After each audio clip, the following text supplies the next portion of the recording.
Hey, everybody. Welcome back to the Grow to Be Free podcast. I'm your host, Kiani, and I am here with a longtime friend. His name is Phong Vo, and Phong is the founder and CEO of Phong Vo Media and the host of the Phong Vo Show. He's a longtime friend of mine, and in my opinion, he has a very robust and interesting and successful work experience, plus one of the most positive attitudes that I've come to see in my lifetime. So, everybody, welcome Phong to the podcast. Awesome. Thank you so much for having me. I'm happy to spend some time with you, and also hopefully the message, anything resonates with your audience. Absolutely. Yeah. And Fong, this is a fun fact, but you are the second man to be on this podcast. Well, that's funny. Yeah, I'm happy to be on. I'm happy to be number two. Yeah. Congrats on that because it's Thank you. very rare for us to have a man on the podcast. But I think you have a lot Awesome. to offer in terms of your journey and your positive mindset. And I think there's also some very interesting business things that you can bring to the table as well. Mm-hmm.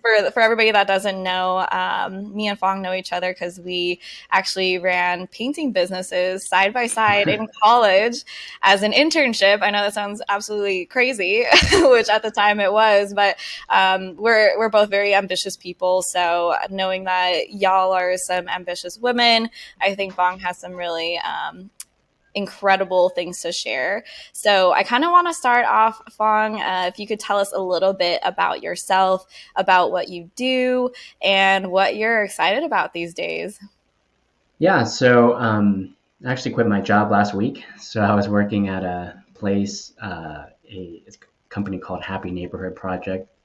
And so I was working there for 4.5 years.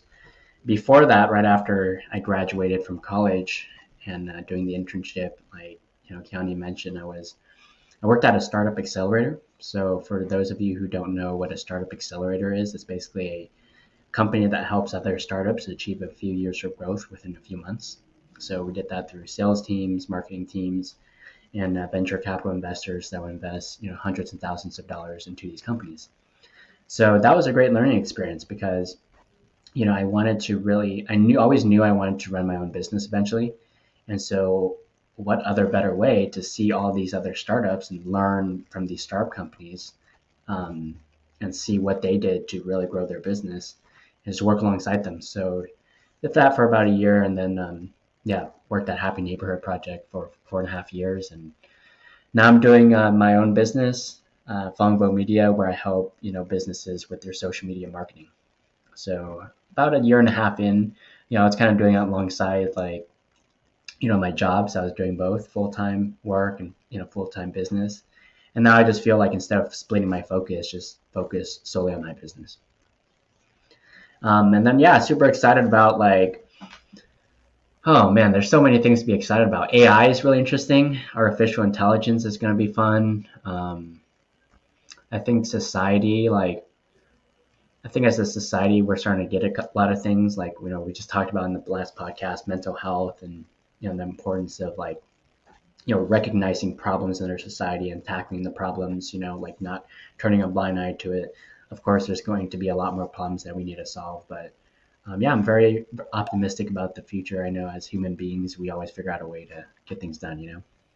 That's awesome. Yeah. AI is developing so quickly. It's Mm-hmm. really crazy to see that happen in front of our eyes.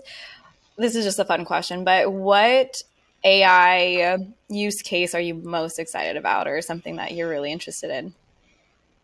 Hmm. I think AI. So right now, all I've really experimented with is ChatGPT. I'm sure Hmm. you've heard of ChatGPT, using that, which is really interesting, and the capabilities of that. What I'm super excited about is using AI for medicine and helping people. Like I think I saw something AI detecting cancer. AI detecting like diseases before you even get it. That would be super interesting. Like wearing maybe like a monitor or something that just detects like if you're going to have a heart attack and when you're going to have a heart attack by, like, or a stroke, like technologies like that where we can improve health and well-being. That is something that I'm really excited by, and I think um, is going to help society as a whole, like at scale. That's awesome. Yeah. I feel like we don't talk about that enough because you're right. We totally can use AI for the medical sense. And Mhm. I'm glad that you brought that up. Yeah, Yeah. I've been really obsessed with like longevity for the probably about a year and a half, like learning from. So I kind of went down this longevity rabbit hole, right? So like I was listening to Joe Rogan Experience podcast, and he had this a Harvard professor, Harvard scientist named David Sinclair, and he has his own podcast called Lifespan. So he's like the leading, leading expert once it comes to longevity. And so I was kind of curious. I'm like, what are some things that I can do in my life to like increase my longevity? And he's talking about how humans can live to like 150 years. That would be really cool. Like figuring out what you can do now to really, um, live to like another 50 years past 100. So yeah, and then I went down the rabbit hole finding other longevity scientists, and then starting to learn things I can do right now to increase my lifespan. So yeah, that's kind of, and then they started talking about AI, and I was really interested in that and how like some of the technologies are helping people discover cancer really young, and like comorbidities, all those things. So pretty Mm, excited about that. that's nice. That's a good positive rabbit hole to go down. Yeah, I'm a health nut. Like I've been, I started weightlifting when I was 17. Yeah, 17. I started weightlifting. Now I'm 27, so yeah, going on close to 10 years now. Weightlifting. I mean, of course, like on and off. Like there's been periods where I don't work out for like a month or 2 months, but probably the past few years I've been super consistent. 3 to 5 times a week. Mhm. And weightlifting. But yeah, so like natural health, not like the next thing after weightlifting and bodybuilding is like, how can I live longer? So that just Mm, appealed to me. gotcha. Yeah. Have you seen any either overlap or things that conflict between being a weightlifter and longevity? I think Mm-hmm. that Oh can be yeah. very debatable Oh these yeah. Yeah. So like, with bodybuilding, like you'll hear it all the time. Like you need to build muscle, you need protein, right? And so, like a rule of thumb is like you need around 1 gram of protein per body weight to build muscle up. I mean, if you want to get super technical, it's 0.82 grams of protein.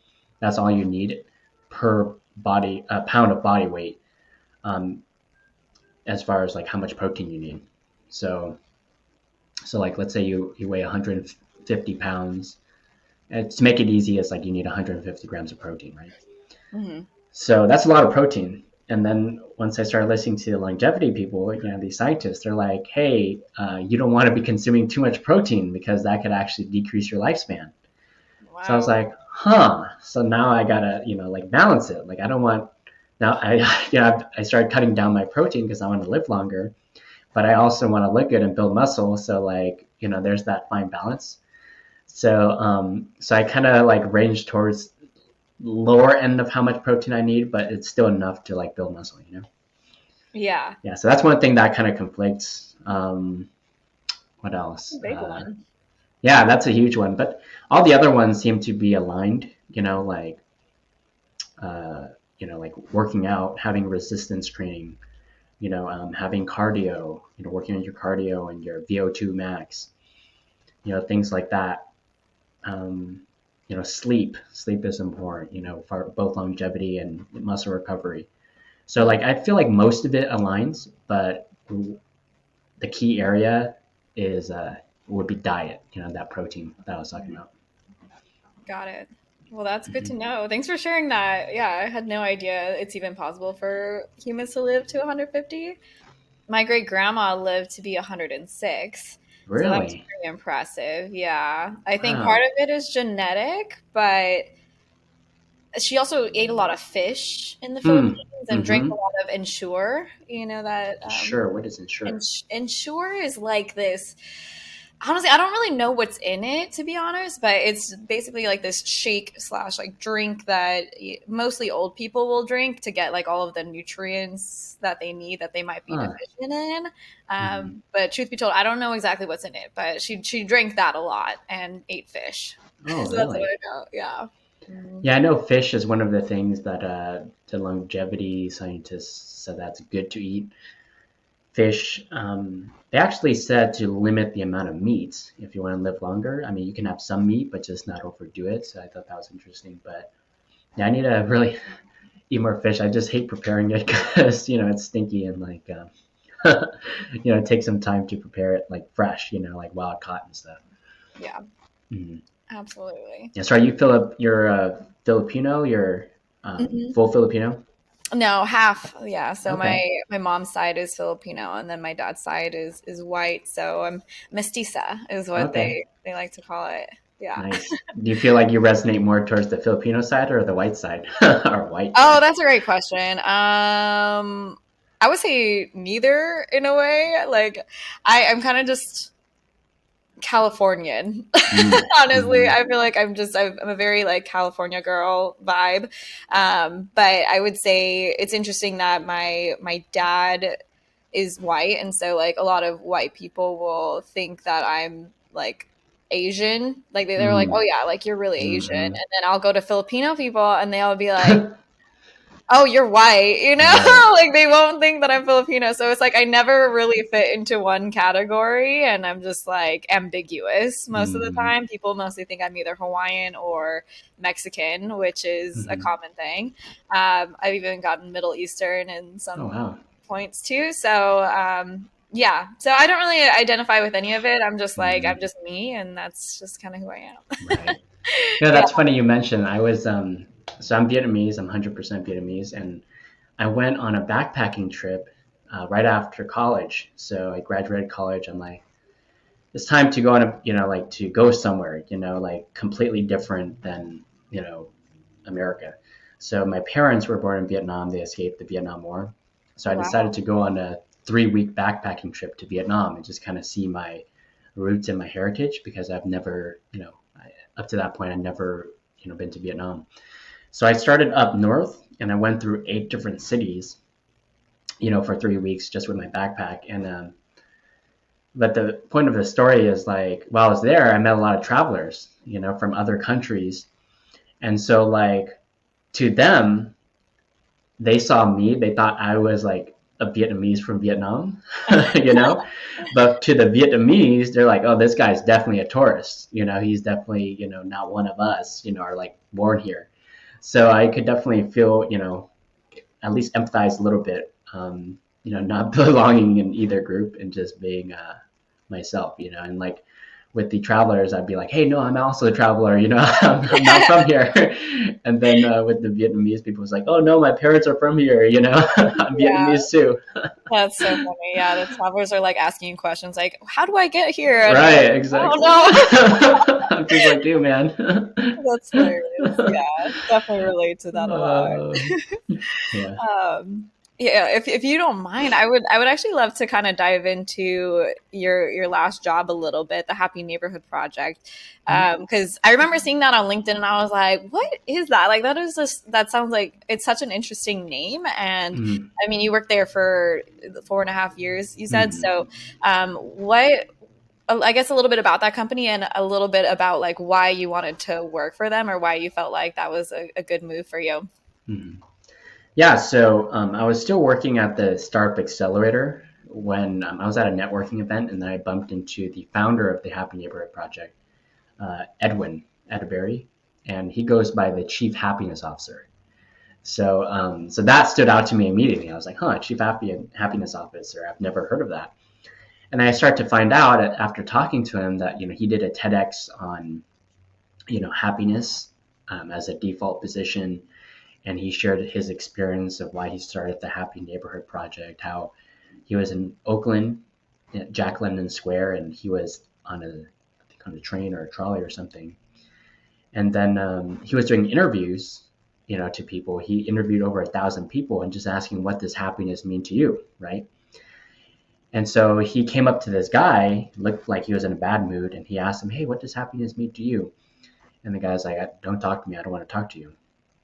And then he's like, why not? And then like the guy opened up, and then they exchanged numbers. And then the next day he got a call from that guy saying, I was actually about on my way to commit suicide, but you stopped me and you brought happiness, and I started to see the importance of happiness. And so that was very touching for me, that story. And so I wanted to be a part of that vision. And so his vision is to really spread happiness in the world. So and he wanted to do that through business, so Happy Neighborhood Project at that time when I came in was we wanted to be a competitor to Yelp and really beat Yelp. And then over time, it's really transformed to something different because during the pandemic, we just had to pivot.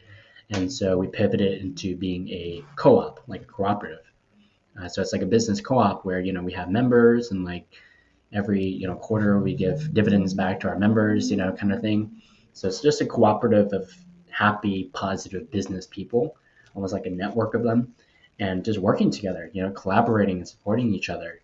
And what's great is you have power in numbers. You can go to like big companies and negotiate discounts and say, hey, we have this big cooperative of business owners that we're definitely willing to buy your product, but we want it at a discount, So yeah, that's what Happy Neighborhood Project is in a nutshell, and just spreading happiness and positivity in the business world.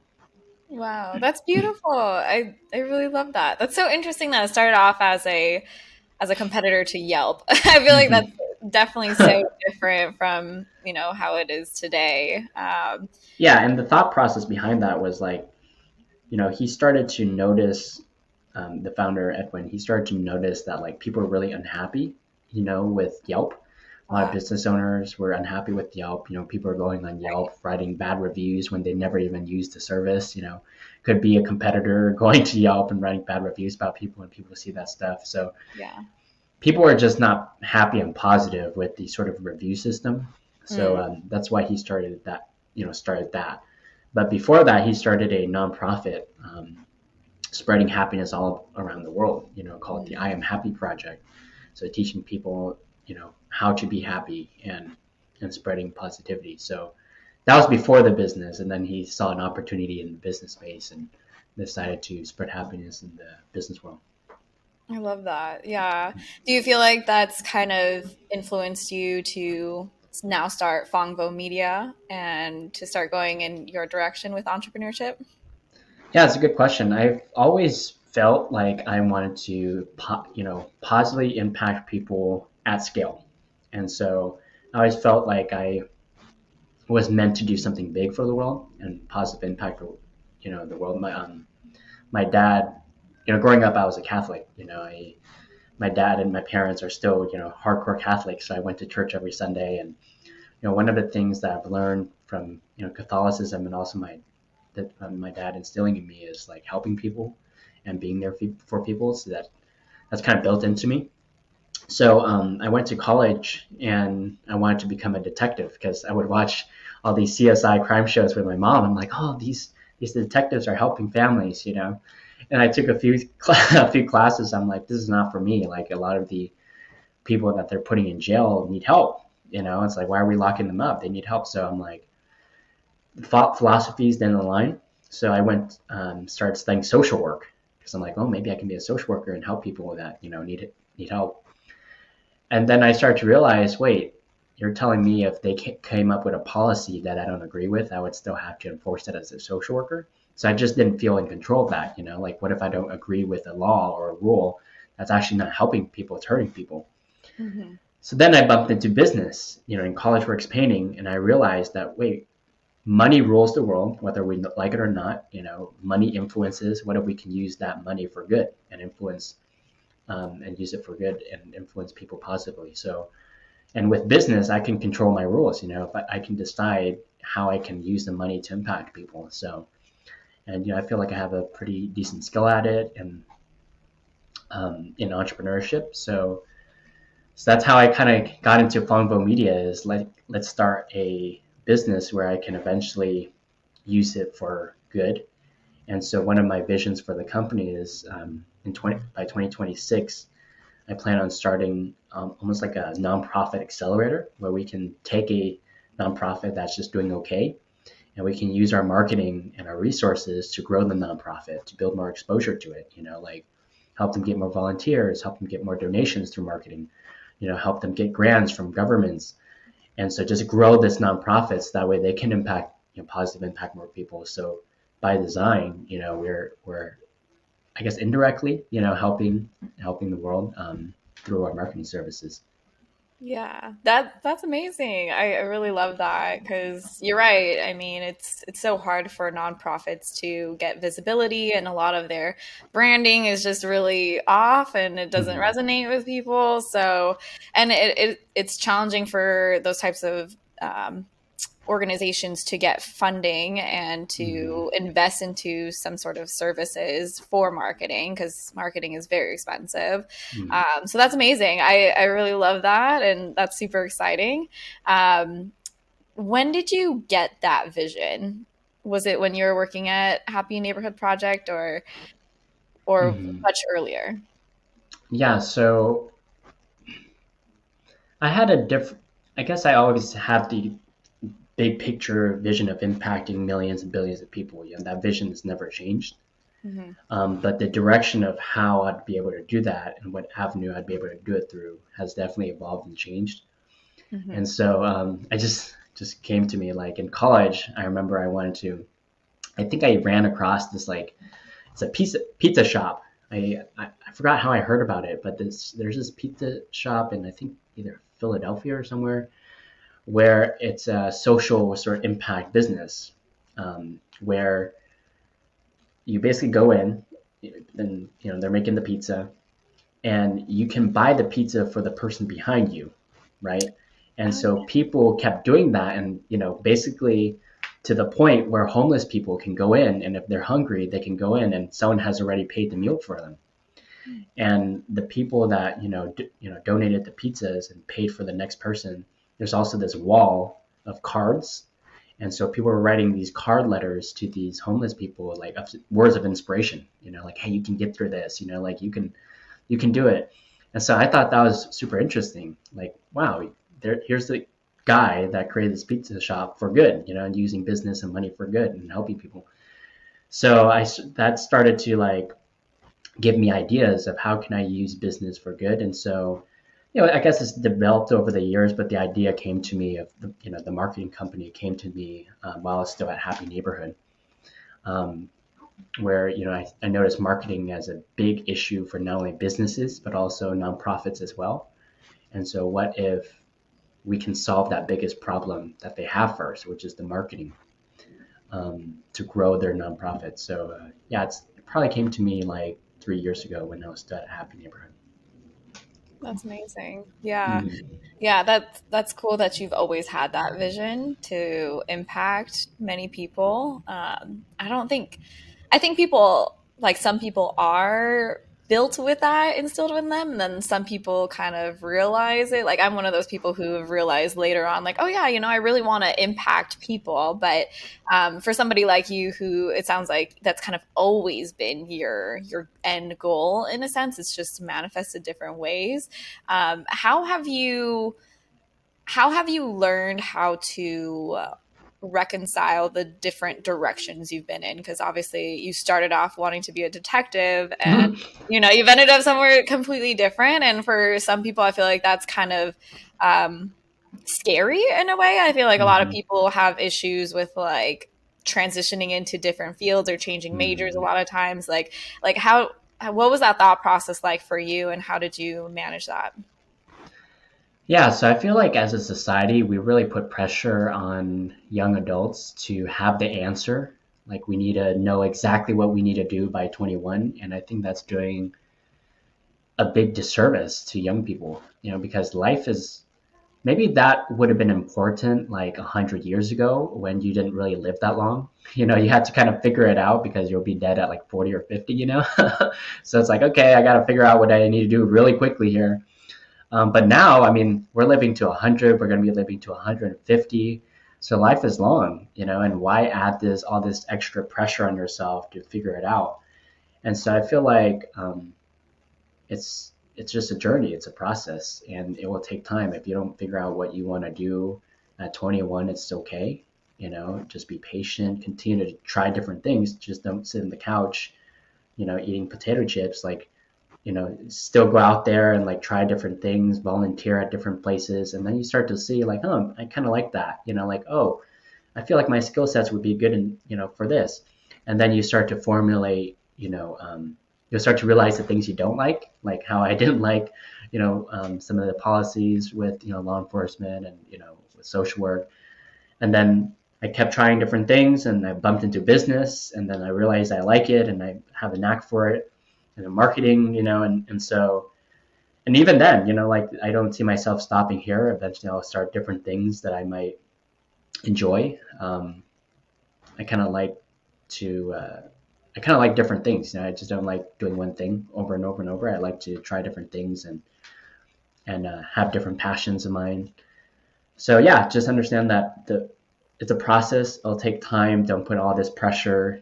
And don't listen to all this pressure from society to figure out so quickly. Just be patient and continue to try different things until you find what you like. Yeah, I love that. Yeah, the biggest thing I feel like you said was just taking steps, right? Mm-hmm. Just consistently trying new things and taking a step in a direction. It might not be the direction you end up in, but, taking that step helps you learn what you like and what you don't like, which Mm-hmm. I think is something that a lot of people tend to miss sometimes. Mm-hmm. Now, did Yep. you ever face any sort of maybe external opposition or maybe internal too, where you felt like, oh, am I changing directions too much? Or did you ever feel pressure to stay in a certain field for a certain amount of time? Like, was there any pressures from maybe friends or family that kind of made it hard for you to move forward? Yeah, let's say, so fortunately I have great parents. And by great, I mean like they didn't force me to do something. I'm Asian, so like, the traditional, like you need to be a doctor, you need to be a lawyer, you Right. need to be like, one of those things. And I didn't get that from my parents. So, and I had some other Asian friends who got that from their parents. So I was kind of grateful in that sense for my parents that pushed their thoughts and beliefs on me. And so they were in the mindset of, hey, do something that you'll enjoy and you'll be happy with, so really supportive parents.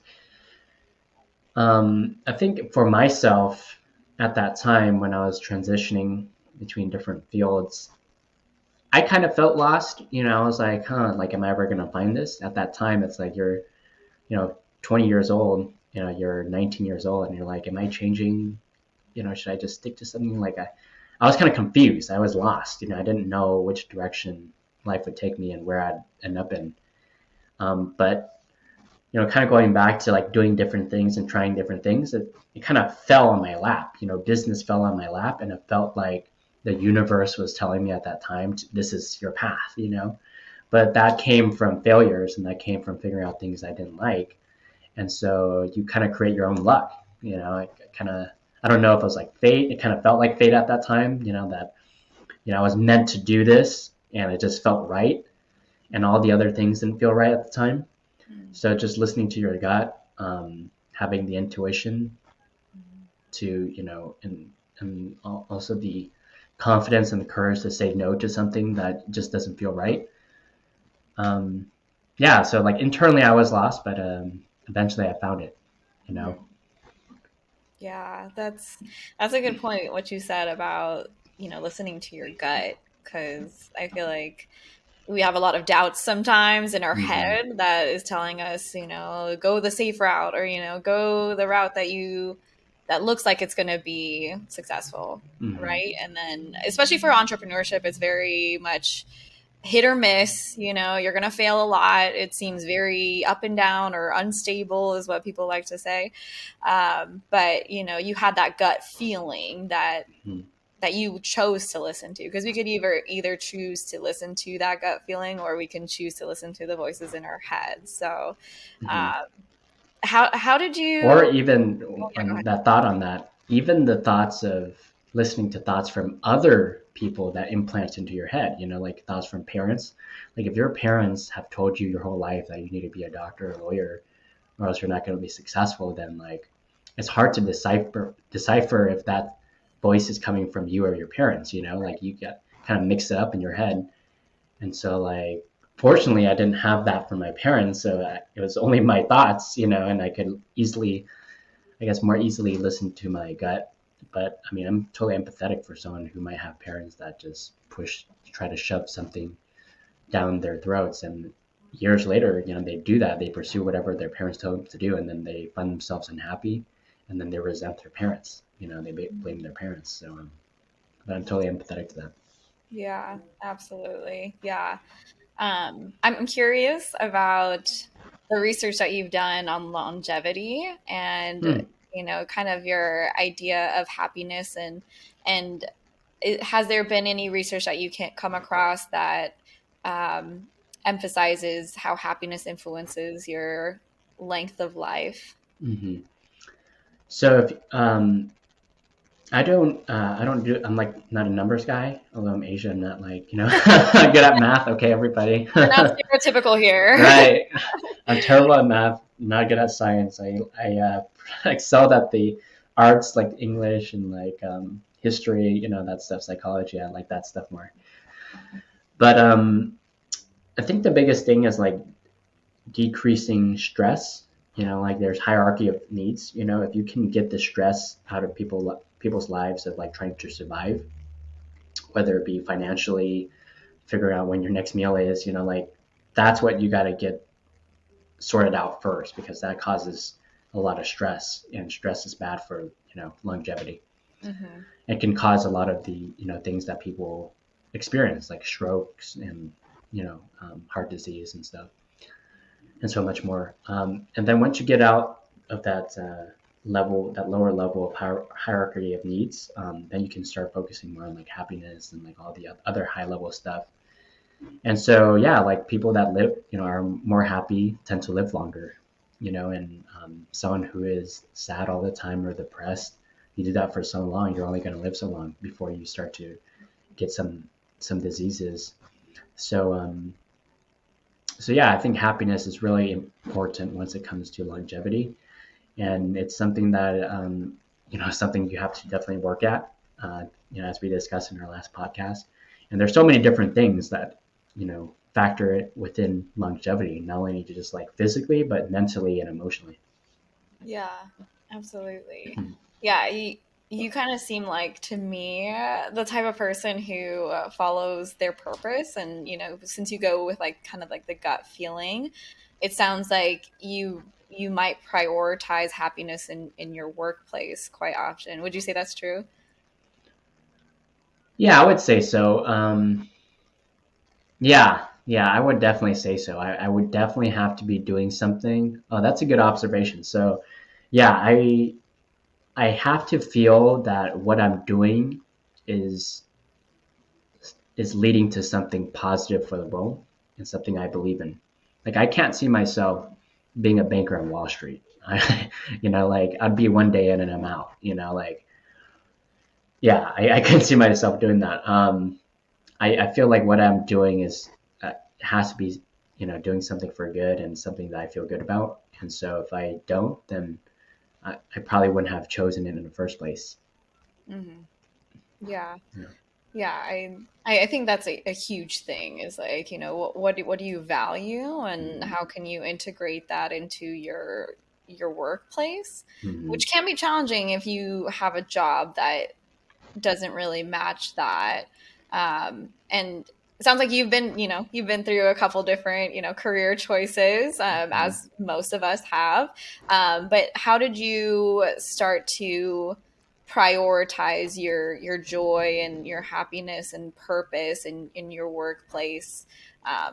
Having to pay the bills, right? Because we all have to Mm-hmm. pay bills. Like, how did you start to navigate that for yourself? Yeah, so that's a good question. I think it's definitely a balance, of it's definitely a balance. So like in my first job, when I was interviewing for jobs, it really came down to two choices. So either I would work for a corporate job where I'd be making six figures, pay was good, and pay would be super good, but it's more corporate. And I felt like you only hit a certain level, right? And then the other choice was to work with startup companies, like a startup accelerator, where you get paid a fraction of that, maybe a quarter of that, and you barely kind of survive with the money that you earn, but you'd be learning so much from startup companies. So I had to weigh that, and so I decided to go down the startup route because I valued the learning more than the money I would be making. And so it depends where you're at in life. If you have kids and you have like high overhead and you have a mortgage to pay, then I mean I'm totally empathetic. Like you got to survive. You got to choose a job that you would be making a lot more money, and hopefully that job can be something that you enjoy and that you feel joy and fulfillment from. But if you're young and you don't have kids yet, or you don't have a mortgage, you can live pretty cheaply. And so I would tell people to just focus on figuring out, you know, the skills you want to learn and do jobs where you're learning more and valuing that versus money. But yeah, like I guess I started noticing that and realizing that right after college. The importance of learning and developing yourself and fulfillment and happiness and purpose versus money. And there's a balance. If you need money, then definitely get it. But if you can find a way to do both, then even better. Yeah, definitely. Do you feel like your definition of happiness has changed over time at all? Yeah, yeah, I feel like it has. I feel like it is still changing. Yeah. Yeah. So happiness. I think happiness is one of those things where it's like I feel like it needs to be taught in schools. Weirdly enough, like what if school can teach you how to be happy? Isn't that the meaning of life? For a lot of people, it's happiness. And so why aren't we teaching it? Why are we like teaching all these things that could eventually lead to happiness if you like find passion in it? What if we cut to the chase and get to, like, hey, what is happiness? How can you be happy? And then we can layer everything else afterwards. That'd be kind of cool.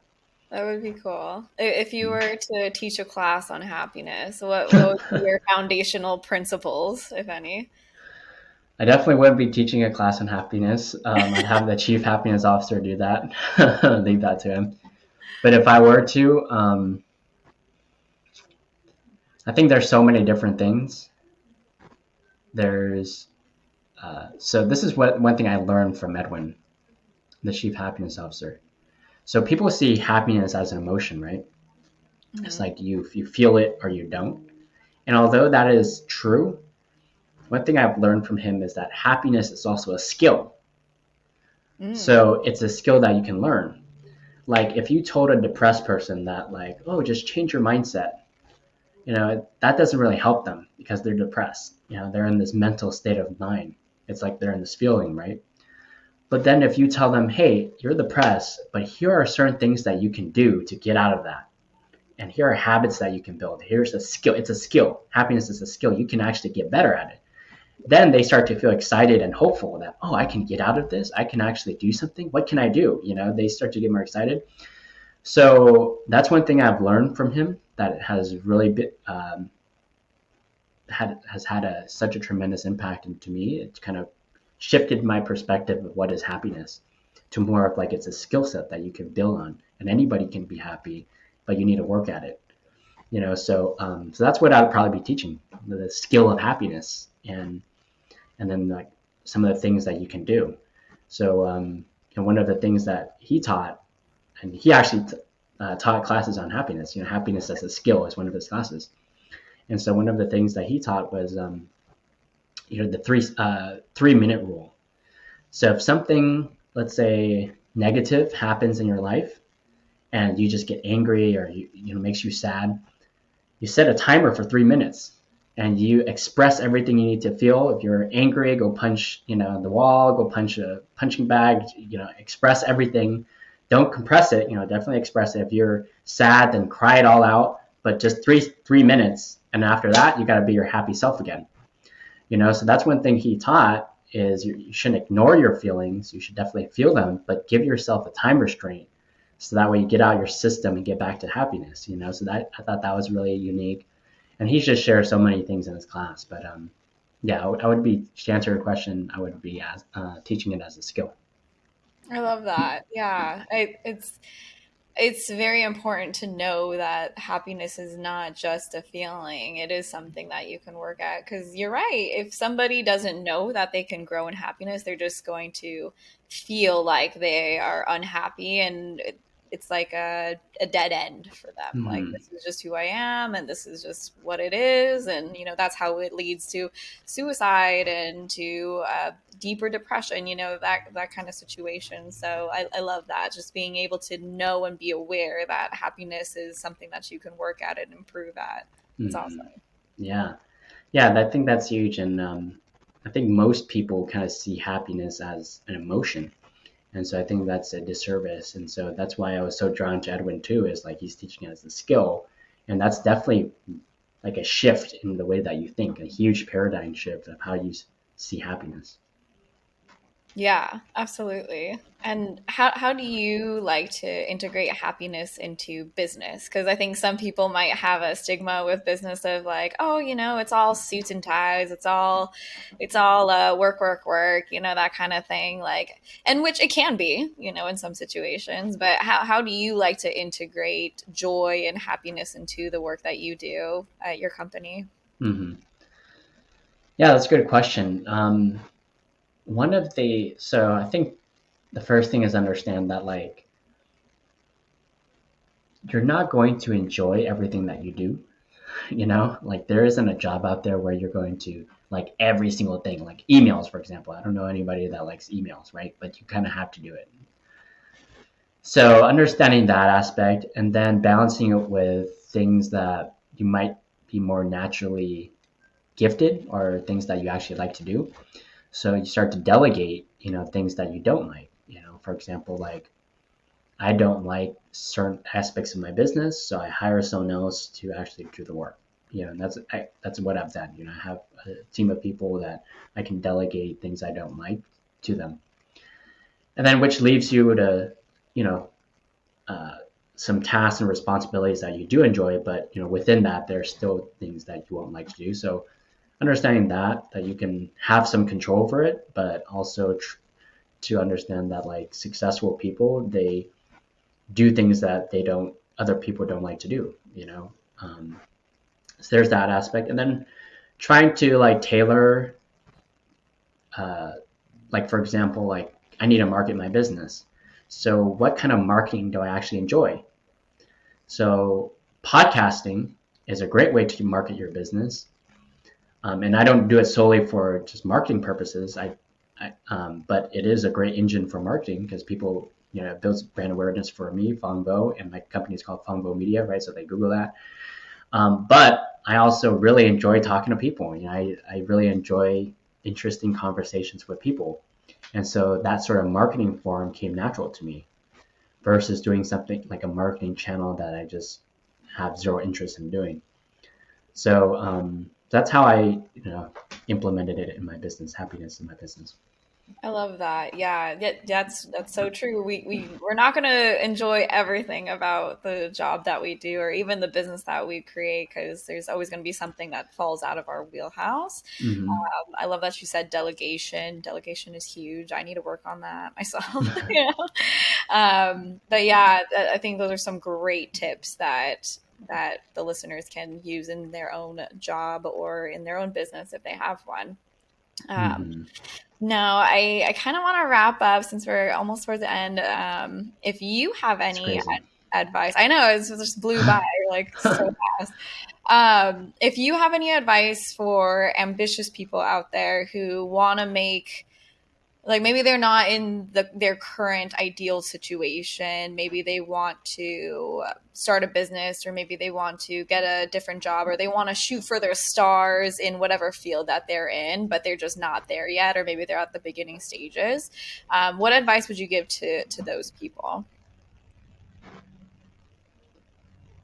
I would say to a couple of things. So number one is going back to what I said earlier, don't put extra pressure on yourself to figure it out. That it's a process, and be patient with yourself, forgive yourself, and that's a journey. So that's number one. Number two is to try different things. So if you're not entirely sure what you enjoy doing or what you're going to be happy in, then try different things. Go out there and apply to a lot of jobs, apply to a lot of volunteer opportunities, and make sure they're all different. It's not all the same one. And then you can start eliminating off your list the things that you don't like, and then you start to get ideas of the things that you do like. And then eventually, I'm a big fan of like working for people who are successful, like working for people that have a lot of wisdom and knowledge, that have gone through a lot. And so what that does is you can avoid those mistakes because they're going to share with you mistakes that they've made in their lives, and you can learn from that and avoid them, right? So people call it mentorship or something, but figuring out, once you identify what you want to do, figuring out who are those key people that are successful, that have done it before, and start shadowing them, start to learn from them. And so the skill and knowledge that they're going to give you is going to be far more than like how much money you're making, because they could be showing you lessons that can make you millions. And if if you shadow a billionaire, like they could be sharing you lessons that are making them billions, right? And so that's what I would do, and like, step by step. Number one, um, to understand that it takes time and giving yourself that patience. Number two is figuring out what you like and don't like by, just getting out there and doing things. And then number three is finding a mentor, finding someone that has done it before, and shadowing them. Love it. That was some great practical and tangible tips. Thanks, Fong. That's amazing. Um, Now, where can the listeners find you? Tell us about that. Yeah, so they can find me on pretty much every social media platform that are big out there. So you can find me on LinkedIn, Facebook, Instagram, TikTok. What else is there? Twitter, YouTube. Just type in Fong Vo. Fong is spelled P as in Paul, Hong, and then V as in Victor, O, Fong Vo. And then I also have a podcast show, The Fong Vo Show. um, and yes, I did go with it because it rhymes, and and I thought it sounded cool. Very Yeah, catchy. yeah, and that's where you can find me. Yeah, and I'll link all of that in the show notes so that way you can find Fong. And then I'll also link the podcast that me and him did on the Fong Vo show. So I'll link that in the show notes as well. So check that out when you have a chance, and engage with Fong on social media. He's very popular, especially on LinkedIn, I've seen. So yeah, so go on there and engage with him. But yeah, thank you so much, Fong, for being a Yeah, part of the show. thank you for having me on, Kiani. Appreciate you. Yes, I appreciate you. Bye.